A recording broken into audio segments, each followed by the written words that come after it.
ఇవాళ నేను మీకు రెస్టారెంట్ స్టైల్లో పన్నీర్ బిర్యానీ చూపిస్తున్నాను. ఒకసారి ట్రై చేస్తే ప్రతి వీకెండ్ ఇదే బిర్యానీ కావాలంటారు.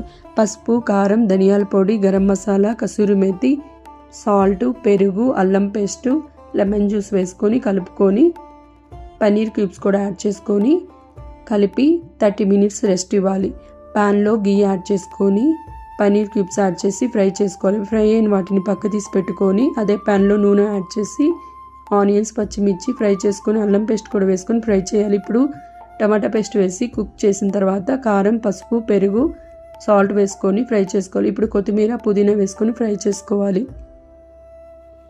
ఇప్పుడు పన్నీర్ క్యూబ్స్ వేసుకొని ఈవెన్గా పెట్టుకొని 80% ఉడికిన రైస్ని యాడ్ చేసుకుంటూ లేయర్స్ లాగా ఫ్రై చేసిన ఆనియన్స్, కొత్తిమీర, పుదీనా వేసుకొని లాస్ట్లో స్మోక్ పెట్టుకొని దమ్ పెట్టుకోవాలి. Thank you for watching. Subscribe my channel.